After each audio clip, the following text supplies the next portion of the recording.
கோவையில் கல்லூரி மாணவி கூட்டு பாலியல் வன்கொடுமை அதிர்ச்சி சம்பவம். கல்லூரி மாணவியை கூட்டு பாலியல் வன்கொடுமை செய்துவிட்டு தப்பியோடிய கும்பலை போலீசார் தேடி வருகின்றனர். கோவை விமான நிலையம் அருகே பிருந்தாவன் நகர் பகுதியில் நேற்று இரவு 10 மணியளவில் கல்லூரி மாணவி தனது ஆண் நண்பருடன் காரில் அமர்ந்து பேசிக் கொண்டிருந்தார். ஆள் நடமாற்றமற்ற அப்பகுதிக்கு அப்போது வந்த 3 பேர் கொண்ட கும்பல் காரில் இருந்து கல்லூரி மாணவியின் ஆண் நண்பரை கடுமையாக தாக்கியுள்ளனர். 3 பேர் தாக்கியதில் படுகாயமடைந்த ஆண் நண்பர் மயங்கியுள்ளார். பின்னர் கல்லூரி மாணவியை அப்பகுதியில் உள்ள மறைவான இடத்திற்கு தூக்கிச் சென்ற அந்த கும்பல் மாணவியை கூட்டு பாலியல் வன்கொடுமை செய்துள்ளனர். இதையடுத்து தாக்குதலில் மயக்கமடைந்த ஆண் நண்பர் மயக்கம் தெரிந்தவுடனே போலீசாருக்கு தகவல் கொடுத்துள்ளார்.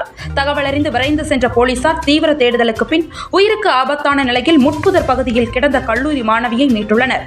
உடனடியாக மாணவியை மருத்துவமனையில் சிகிச்சைக்கு அனுப்பி வைத்தனர். இந்த கொடூர சம்பவம் குறித்து வழக்கு பதிவு செய்த போலீசார் கல்லூரி மாணவியை கூட்டு பாலியல் வன்கொடுமை செய்துவிட்டு தப்பியோடிய கும்பலை தேடி வருகின்றனர்.